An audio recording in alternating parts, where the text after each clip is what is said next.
Funding for This Is Nashville comes from you, our listeners, and Pinnacle Financial Partners, an equal housing lender, committed to the dream of home ownership with $213 million in affordable home loans made to people of low to moderate income in 2023.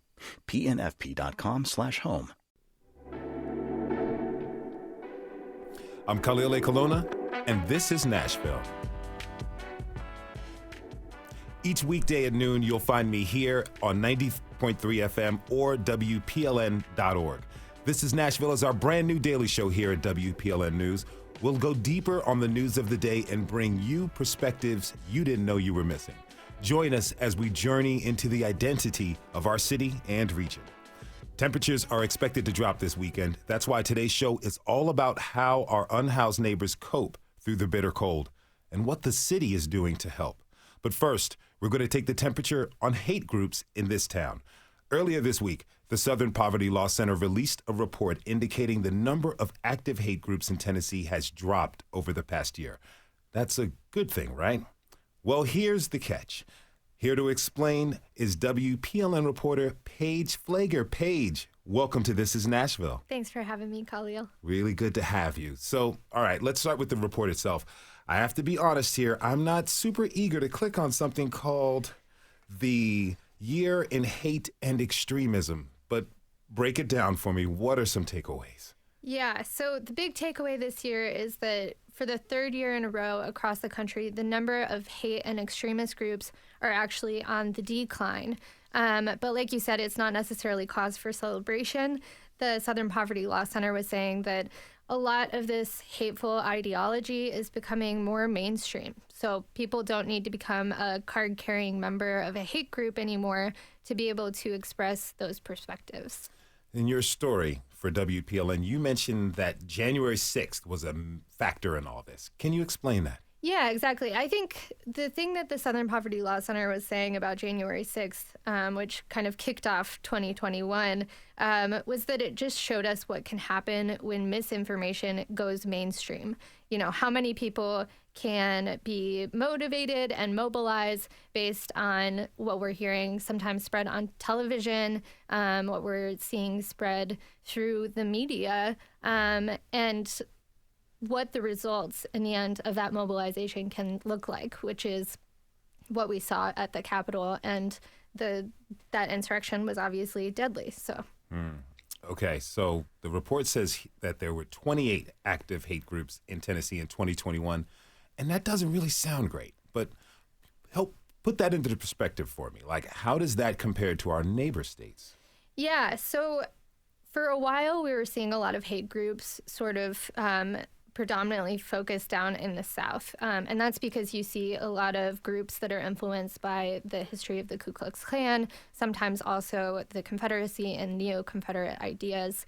And Tennessee has actually stood out for a couple of years in that we have more hate groups per capita than most of our surrounding neighbors.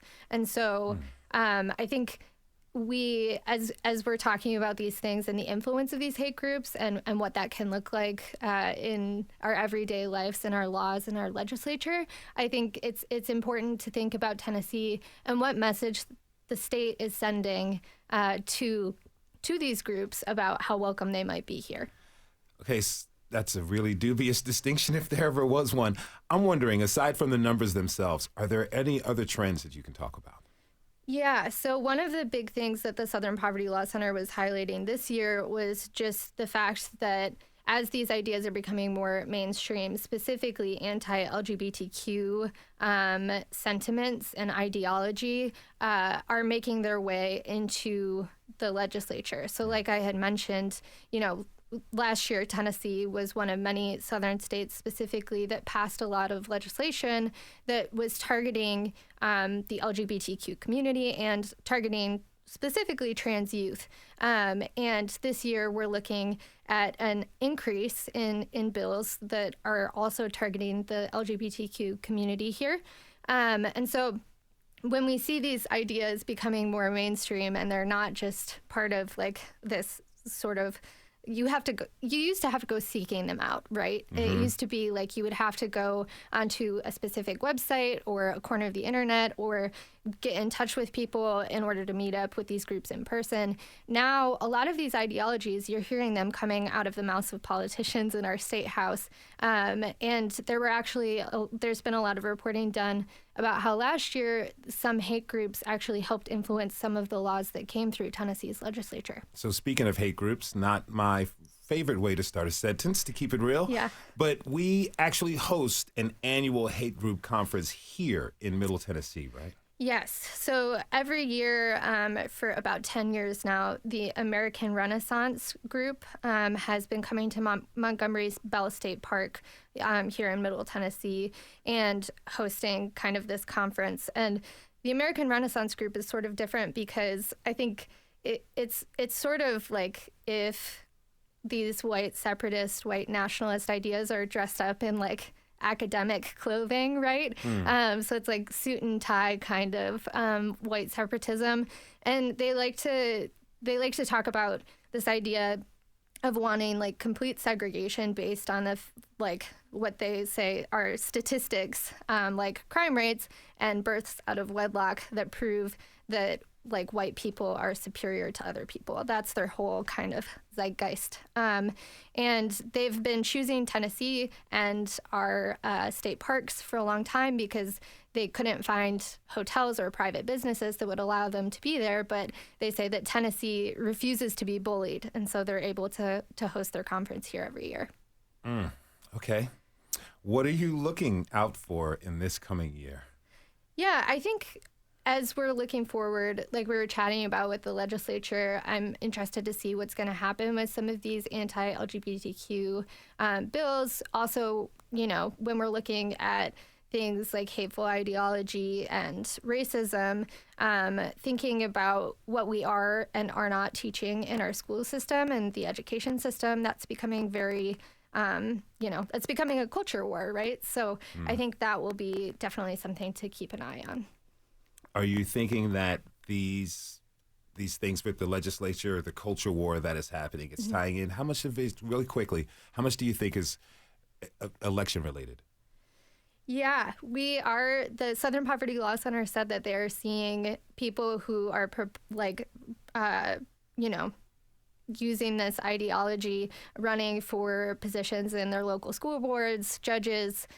So you are seeing it becoming election related for sure. Okay, that's WPLN reporter Paige Flager. Paige, thanks for joining us, and thanks for your reporting.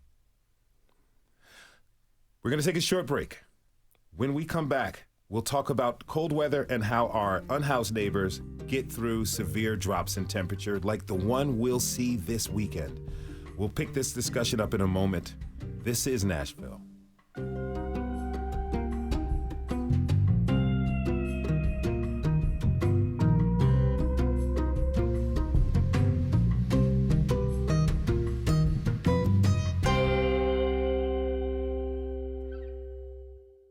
Funding for This is Nashville comes from you, our listeners, and Music City Prep Clinic, Nashville-based provider for PrEP, and offering comprehensive sexual health services in an environment designed to be safe, professional, and shame-free. Learn more at musiccityprep.org. I'm your host, Khalil Ekulona, and this is Nashville.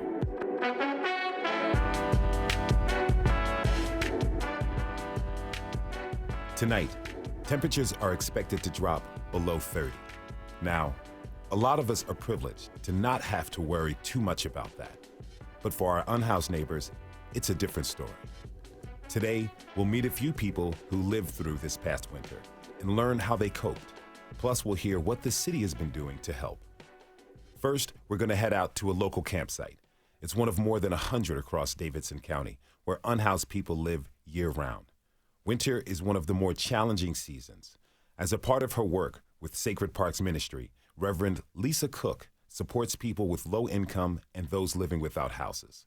That means often visiting those campsites. This past winter, our producer, Tasha A.F. Lemley, tagged along with Lisa as she headed out to one local campsite in preparation for another cold day. Today I'm visiting a campsite in East Nashville and running out in front of people on the road. And I am delivering propane to a friend of mine. She lives in a tent in a campsite, and she is someone who will not go into shelters. So she uses this propane with heaters to stay warm when it's really cold outside. For Lisa Cook, this is really just another day. As a street chaplain, she provides essential food, resources, and laundry service to folks living in extreme poverty. And all of those three things, all three of those are done under the umbrella of pastoral care and relationships, which is what this ministry is really founded on. Now Lisa, she's a second career minister. Her relationship to homelessness was a little different when she worked in the corporate world. And this was before downtown had been revitalized. There was not much down there except the spaghetti factory. And I would have to walk from my building on 2nd Avenue down past Broadway. And that was my first experience in realizing that there were people. I would be getting off like at midnight, and there were people outside. And, you know, the only people outside then, it was not a party town then, were the people who lived there. Did you ever talk to them? No, I was scared of them. And they left you alone? They left me alone. And you left them alone? And I left them alone. Now you're making up for lost time. Now I'm making up for lost time, yeah. Yeah, but that was my first realization that was a thing. We get to her friend Angie Basham's spot at the end of a dead-end road. All right. Let me tell her we're here. We are at the guardrail. Lisa walks around the van, opens the side, and supplies fall out. Then she pulls out a large propane tank. Here we go. These things are a lot lighter when they're empty. Hey! Thought I'd save you some steps. Hey, Angie, this is my friend Tasha. Hello, nice to meet you. Nice to meet you. So how long did that tank last you? You know, I tried to time it, but I've used it so much because it's been so cold. Yeah. But I want to say at least 3 to 4 days. Okay. But yeah, it's way better than the little green ones. Lisa invites Angie to laundry day, and she jumps at the chance to get everything clean before moving to a new tent. It's red and brown, and on a little bit of an incline, which is going to help in the rain. I ask Angie what her advice is for other people who, like her, are trying to stay as warm as possible when the temperatures drop. Okay, well, the first thing on a tent, because a lot of them are just the 3 season, I take flat bed sheets and safety pin them across the roof. On the inside and out, it acts as a insulation. Yeah. It's because the roofs are netting, and then you got the canopy that goes over it. If you take the bed sheets and safety pin them, you got a barrier. You don't have just a straight netting, and it blocks the air. I know, and believe it or not, it makes the huge difference. You got to adapt to your surroundings. We say goodbye and head back to the van. All right, I'll see you tomorrow. Okay, thank you. Bye, dear. Love you. All right, love you too. Thanks. Uh-huh. We're going to hear now from a few others who have firsthand experience, like Angie, navigating through the cold without a home. Joining us are Vicki Batcher, Terry Warren, and Alex Smith. Welcome to This is Nashville. We're grateful that you're here. Now, Terry, I'd like to start with you. You were unhoused this past winter, is that right? That's correct. Can you tell me about your experience? Well, let's see. My daughter got frostbitten, and we had to call an ambulance and take her to the hospital. And they did what they could for her. See, I used to be a certified nurse tech myself, so I knew a little bit more that could be done for them what they were doing.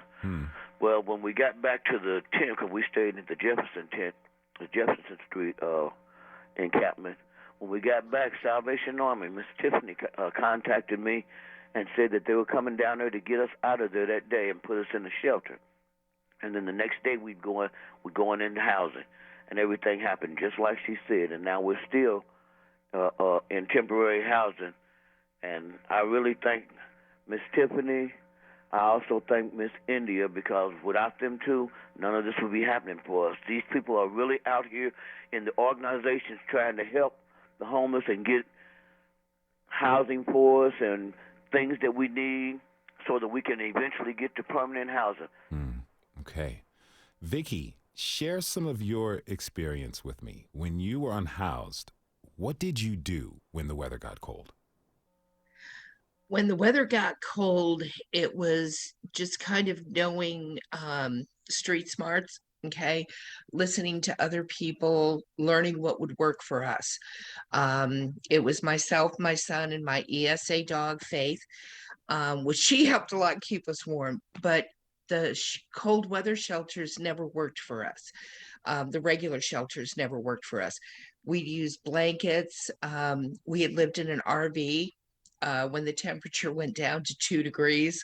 That was numbing. That was so real and humbling to go through. Lots of blankets, Faith being next to me, my son in the RV because we had no heat. It was basically a metal shelter, Mm. and he was up in the bunkhouse. We lived in a Class C, and he built a tent and had covers all over him. We managed to stay, without any medical conditions because of that, but it was a learning process. And then later, which this other gentleman was just talking about, we learned about propane heat. We had a propane tank in the RV, but it wasn't working properly. Wow. So we learned about these little buddy heaters and the propane. And yes, the single ones only last a couple of hours, but those big tanks did last us like anywhere between 3 and 5 days. So we were fortunate there. We had lived in a car at the first part of our homelessness. And that night, and it was a late November, that the temperature went down and I couldn't feel my toes. And my minister called and he said, Vicki, you ready to come in? And it's like, yes, yes. So we went to the church and they let us live in a youth room at our Mm. local church, which was wonderful. And we started getting good jobs. We got on our feet. We could only afford a hotel. And that was where the feet started thawing out a little bit more. Mm-hmm. But just using what you learn from other people. Now, Vicki, you mentioned this a little bit, and I think it's fair to say that some people listening would say, people can just go to shelters when it gets cold. But it's really not that simple and easy, right? It isn't. When we first became homeless, my kids were working second shift Mm. in Hermitage.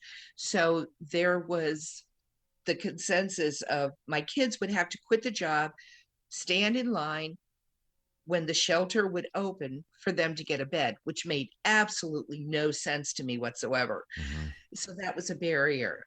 With the cold weather shelters that I've been on the task force with, we're starting to limit those barriers to where it would have been a safe place now for us to go into. Thankfully, we're not homeless anymore. If you're just tuning in, I'm Khalil Ekulona, and you're listening to This is Nashville. I'm visiting with some of our neighbors who have personal experience living through winters without houses or shelters. Alex Smith, I want to turn to you. You were unhoused, but now you're actually an outreach worker. What are some of the things that helped you survive when the temperatures dropped? Some of the things is it's like what Vicky said.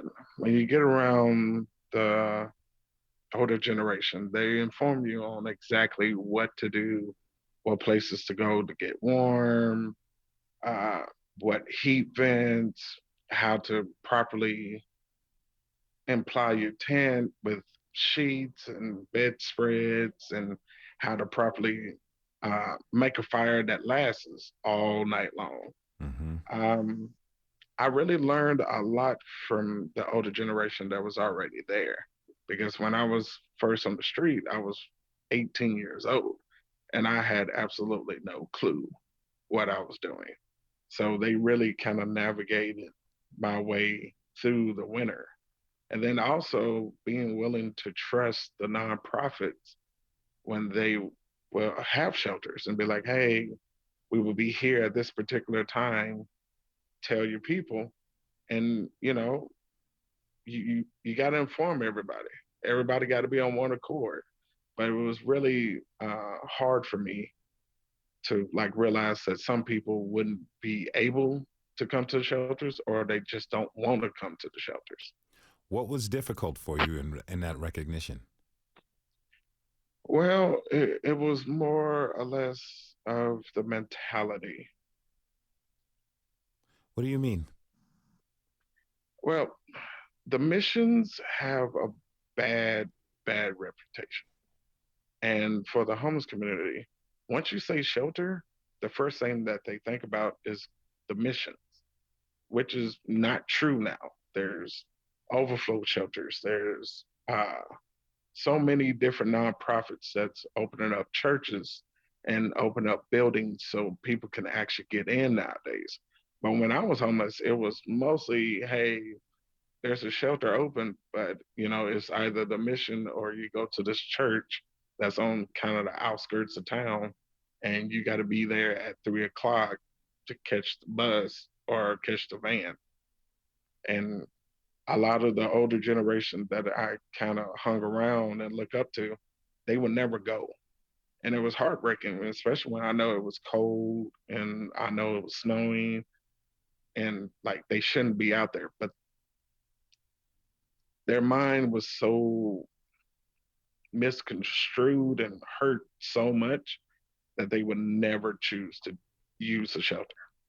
So the traumas from their experiences in the past, it's made them not even consider going to a shelter, even those who may be doing the right thing and truly there to help people. Absolutely. And it's still going on today. Like that stigma has never left.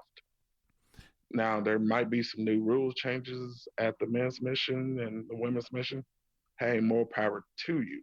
But they still hasn't changed from the past 15, 20, 25 years of negativity that it has brought. It hurt more than it does help. So I understand why people, when it gets cold, they're like, I'm never going to a shelter. Terry, what do you think it would take for the city to earn your trust? I would think for them to earn my trust would be to take some of that advice that I've been given. I've been on Channel 5 and a couple of others. I was the official spokesman for the Jefferson Street encampment. And as I stated then, and I still state now, there's only two reasons why people are in the condition of being homeless as they are.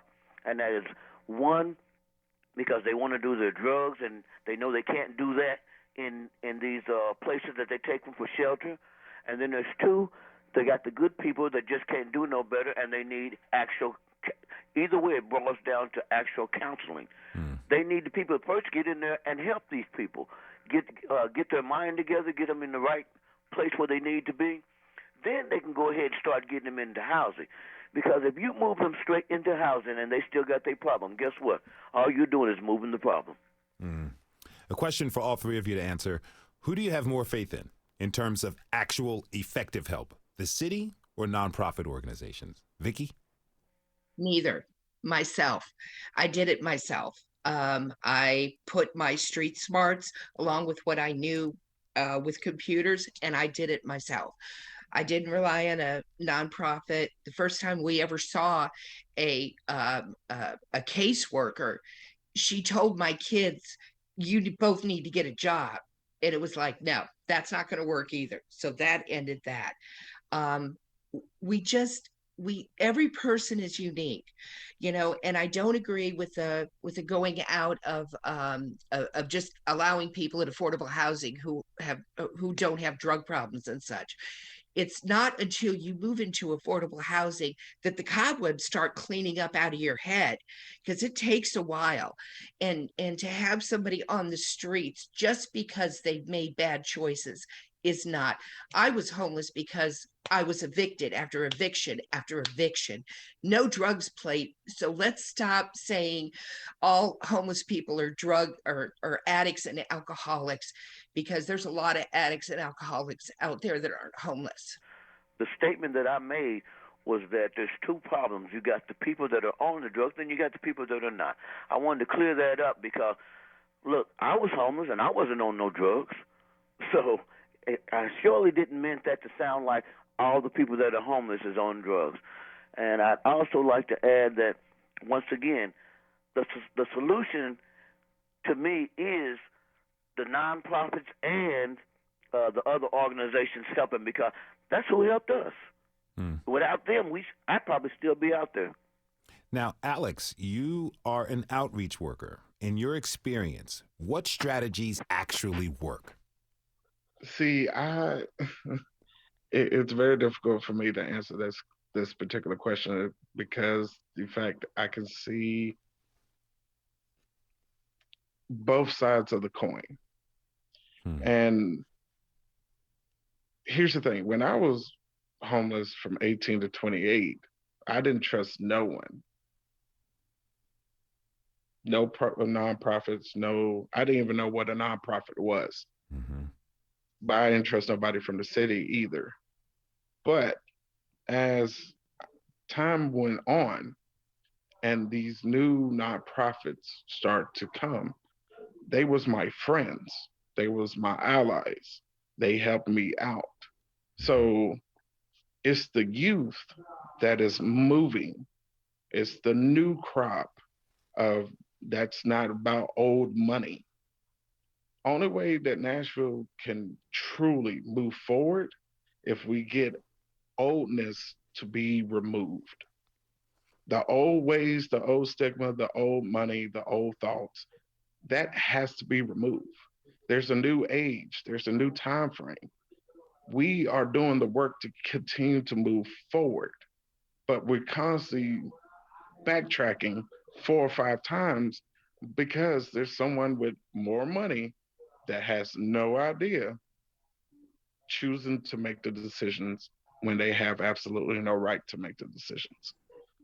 Now a nonprofit like Open Tables, the Joshua Project, People Loving Nashville, those people 1000% trust them because they have gained the trust of the homeless people that's on the street. They have been there where they can give them a phone call at any given time, any given time. Vicky, I want to give the final word to you. What do you think? What do you want people to know about being unhoused? What do you want them to get out of this show? Got about a minute left. I want people to know that don't be afraid of the homeless. Help them. Um, Show compassion. You see a street vendor, they're trying. You see somebody pulling a cart, they're trying. Help them. Get them off the streets, get more affordable housing. That's Vicky Batcher. Vicky, I want to thank you and Terry Warren for sharing your stories with us. Alex Smith is going to hang with us through the break. When we come back, we'll take a closer look at what the city is doing to assist people who are unhoused, not just during the winter, but year-round. More in a moment. This is Nashville.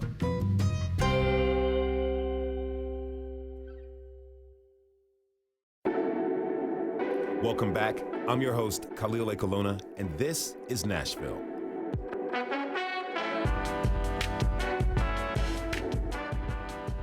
Tonight, temperatures are expected to drop below 28 degrees. And as a result, the city's extreme cold weather overflow shelter will open its doors. It's a brand new strategy the city rolled out last November to help unhoused people through the coldest conditions. Metro Social Services started offering free rides to a new cold weather overflow shelter on Brick Church Pike. Riding the bus that night from downtown was Gary Beloach. He was grateful to be getting out of the cold, he said, especially because he knows not everyone has been so lucky. It's a blessing that they have this thing like this here. These shelters without that, man. One of my friends, when I was staying at the mission, literally died up under the bridge, froze to death. Ugh. Wow. Froze to death. Local advocates for people experiencing homelessness have been working to prevent things like that. And joining us now are two who've helped implement this new bus and shelter system this past winter. Brian Haley is the director of the Neighborhood Health, and Kathy Jennings is director and shelter committee chair at The Contributor, Nashville's biweekly street newspaper. Kathy and Brian, welcome to you both. Hello. Thank you. Alex Smith is an outreach worker who's still on the line with us. Alex, welcome back. Hey. Brian, first of all, I want to apologize for mispronouncing your name. It's Brian Hale, not Haley. I apologize for that. That happens to me all the time. And as someone who does have that happen to him, my deepest apologies. Oh, good. Yes. But I want to start with you. You were a big reason the city implemented this new bus and shelter program this past winter. How did it go? Well, I think the key part to this is the people that we serve were the big reason that we did this. And most of the credit really goes to all of the staff at Metro who made this work, and it took a lot of effort. Everything from the people in the procurement office and the budget office, folks who were working on the front line to figure out how to pull this whole operation together, and then our partners at WeGo who worked so closely with us to make this successful. It's just been such an incredible team effort, and I think there are so many unsung heroes in this process, and we really should be proud that a city like Nashville has public servants like that who are willing to really go all the way out and try to make this the best experience possible. And we've come so far in the last 3 years. I mean, we're in a much better trauma-informed shelter space. We've got a brand new transportation system. And as we're working out the kinks, we've got big plans for what's happening next. So I've never been more excited about what we're doing, and most importantly, what we're doing together for those who really need this shelter. Kathy, I know you were involved with this too. And so I'm curious. Yes. I'm curious. What do you think worked and what didn't? So Nashville is getting bigger geographically. And so having that transportation plan, so outreach workers weren't shuttling back and forth to the shelter, helped a lot. We had a hub and spoke plan. So people could go from downtown for free on the bus to the shelter, or there were rides that picked people up at various locations around town. The Brick Church facility is a new facility. We hope that will be a permanent facility. It has worked because it's just a good location and it's set up well. So right now the temperature has to be 28 degrees for the emergency shelter to open. Question I have is why that temperature? Because, 30 some degrees is pretty cold. Historically, this has been such a point of contention between nonprofits and Metro. Originally, the idea was that people would not come in out of camps at 32 degrees, right? Because you leave everything you own when you come into shelter. But that's not true anymore. We are filling our shelter. In fact, this year, for instance, our numbers between all the nonprofits in Metro, and I think that needs to be said, the mission, the Nashville Rescue Mission, houses the bulk of people in their shelter program. Right now they're doing 600 plus. Room in the Inn in their program, 150 to 200 a night. So Metro Shelter only opens as an overflow shelter in these emergency conditions. We have passed a resolution in the shelter committee of the continuum of care, and the continuum of care is the organizations, the nonprofit organizations and individuals in Nashville looking to end homelessness, to ask the city to raise that to 32 degrees. I don't know of any other city that has it as low as 28, and I've looked. So 32 degrees should be the benchmark for that to open, and we've asked Metro to do that. So is it about just getting bodies to fill these staffing positions so the shelters can be open, or is it about the particular type of person who is coming onto these positions, understanding that they have to have an understanding and actual empathy for the people that they're working with? Well, it's both and let's talk that through really quickly, but also let's clarify what we're talking about staffing. We're asking people to be on standby, to be ready to work an overnight shift from about 6 o'clock in the evening to about 8 or 9 o'clock the next morning with 24 hours notice. Right? That's a pretty tough, that's really hard to get people to staff. So True. Especially in this labor market, that's a real challenge. I don't want to take anything away from that challenge because we've got to fix it. But what I do want to do is embed this in the trajectory that we've been on, because 3 years ago, Metro opened its cold weather shelter in an old jail. That was triggering for so many people, and the transportation system was really non-existent. Then we moved to the fairgrounds as a pandemic emergency, and now we've moved to an even better space that's a really dedicated facility and available for longer term. Now we have a transportation system that picks people up from all over the city for free and gets them into that space. And we put this all together during a period of in the middle of a pandemic crisis. So while we've got to get our arms around that staffing issue, and it's real, and it's not going to be easy to solve, we've got to also at the same time say we've made a lot of progress in a short amount of time with a lot of headwinds, and that gives me a lot of optimism that some of the ideas that Kathy's going to talk about are really going to pay off. So again, we've got to fix it, but we can and we will.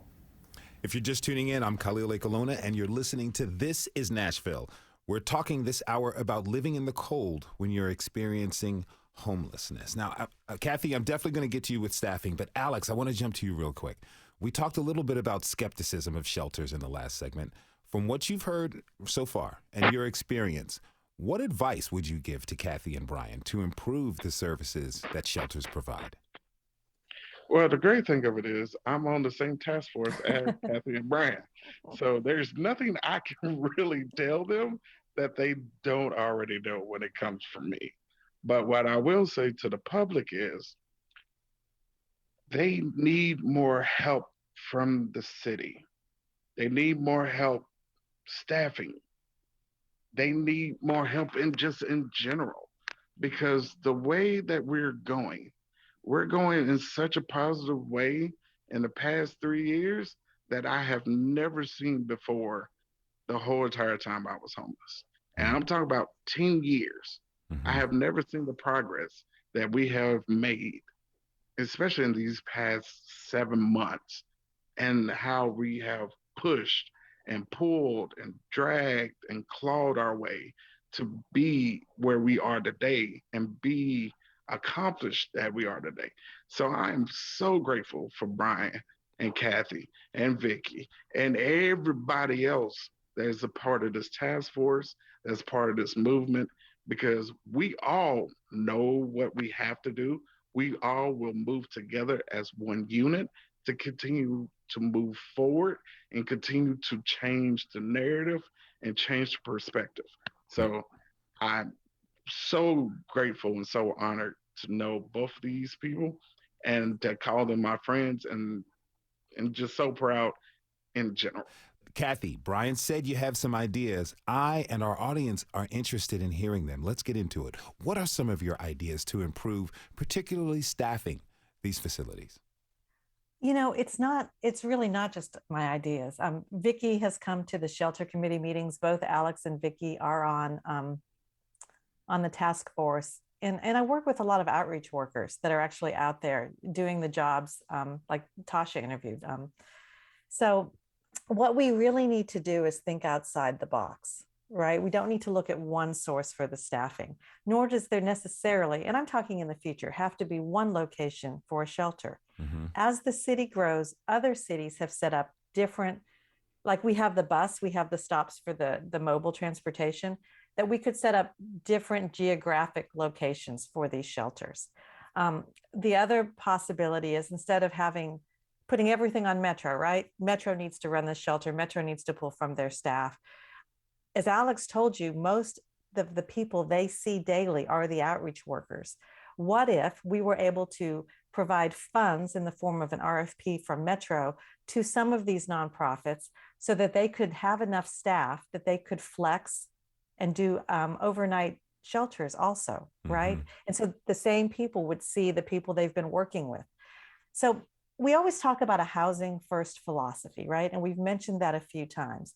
And that is the most important thing, that permanent supportive housing be built. We're not talking necessarily about workforce, $1,000, $800 a month in rent. We're talking about supportive housing with services very close, like neighborhood health, like a social worker to help people that transition into that housing. So ideally, shelter should be something that people move into and then move out to housing. But the first thing it needs to do is keep the people alive. And that's what we're looking at is we'd like, RFPs, and we're going to have a retreat as soon as this shelter season's over, March 31st. I would encourage the public to join the continuum of care. Anybody can belong to it. I know I have different members of the public coming to my shelter meetings. It is always helpful to have other people's perspectives. And I'm really glad that you mentioned the public, because in your idea of having different facilities across the city, a lot of times when an initiative like that is proposed, NIMBYism, not in my backyard, happens. People, they worried about the problem, but they necessarily don't want to be a part of the solution. So I'm really happy that you mentioned that. But shelter may be the first step. It's a long one. And we've been talking about shelters and transportation. Alex, what other cold weather resources are there right now for those of us experiencing homelessness? Well, that's more of a question for Brian and Kathy. I can only talk about from the personal experiences. Mm-hmm. So you might want to pass that question to them. Brian? Sure, happy to. And Alex is being modest. His contributions in the task force are fantastic. And one of the things that I think we want to talk about are, as we move through this, the people that can be served, as Kathy mentioned, in this overflow shelter doesn't take anything away from the fact that the mission is available every day without a break. So they're there 7 days a week, 365 days a year. And Room in the Inn is also available starting in November and ending as we close out the shelter season. So we've got a pretty big infrastructure, and if you need shelter tonight, those are the places that you can go. There are other specialty housing providers that serve our community. There are Safe Haven does work with families. There's also Salvation Army and so on and so forth. But if you start at the mission and you start at Room in the Inn, then we can connect your specific needs or your specific circumstances to the most appropriate shelter provider. But we always start with the mission and then Room in the Inn. And that's why, speaking as a healthcare provider, Neighborhood Health has a co-located clinic at the mission. We've got a clinic next door to Room in the Inn, and we want to continue to expand services. And we're not alone in this. All of us are trying to do everything we can to bring services to where people are. It's been a magical moment to be able to do that over the course of the pandemic with the new street medicine program. We're working closely with these other organizations, and we want to make sure that we take care of these needs. Kathy, in your view, what needs to happen next for this city? I would like to see the shelter system become more user-friendly. I would like to see it connecting people to resources and to having outreach workers in there, putting people in a database system called HMIS, which is the first step to housing. I think it needs to go geographically located. I think that pulling people in at 7 p.m., pulling them out at 7 a.m., can waste a lot of energy and time on everyone's part. So I would like to see it going geographic. And I would like to see the nonprofits taking back the shelter system with it being funded by the city. I think Vicki has a great idea with some transitional housing as far as these pallet shelters. And I know they talked about that in Metro. They actually have some pallet shelters for COVID quarantines over at the Mission. I don't know that that's a bad idea. I have personally never been okay with sanctioned campsites, only because I think then that it gives people a reason to forget about building housing. And no one should have to live in a campsite in like weather like this or in 28 degrees. Mm-hmm. So I think we always need to keep our focus on housing. But if we have pass-through places that are just transitional where people can stay out of the cold and it moves us towards the permanent supportive housing, I'd be willing to look at that. All right, Brian, you have about 30 seconds left. I'm sorry to do this to you, but can you tell me, you've been a part of a lot of changes. What do you think needs to happen in the next 4 years? Well, two things. Number one, we need to follow the example of Austin and a number of other cities where they've given hundreds of millions of dollars from their American Rescue Plan funds and put that into housing. We've got to have leadership in Nashville that makes that commitment. And the second thing we've got to do is we've got to start taking public health seriously. One example is we've got to make sure that our hospitals in Nashville aren't discharging people with homelessness who have COVID and giving them a bus ticket. That's happening far too frequently. We've got to make it stop, and we've got to have a solution for those hospitals and for the people that are affected. That's Brian Hale, Director of Neighborhood Health. We were also joined by Kathy Jennings, Director of the Contributor and Outreach Worker Alex Smith. Thank you all for being here. Really appreciate it. Okay, before I let you go, let's switch gears. I'm going to hop out of my host chair and into the passenger seat. Each Friday, join me as I ride shotgun with one of our fellow Middle Tennesseans. Now this time, we're tagging along with a vintage clothing vendor to see East Nashville through her eyes. It's also a little sneak peek for Monday's show, which is all about the vintage and thrift scene here in Nashville. But for today, I met up with Bekah Raye Cope at Anaconda Vintage on Trinity Lane. Working on that. How long have you been into vintage clothing? Since my mom started taking me to Goodwill when I was 10, 11. Wow. But I started thrifting when I was 13, 14. And then as soon as I could drive, that was like the first place I drove. I remember getting lost on the Briley Loop. Okay. And like thinking that I was on the inner city loop, you know? Uh-huh. The, like, 2465, and I had no idea what I was doing, but luckily it's a circle, so if you just keep going, you'll find it. Yeah. Well, do you want to ride around in the van? Let's do it. Okay. Let's do it. By the way, his name is Vaniel. Vaniel. That's wonderful.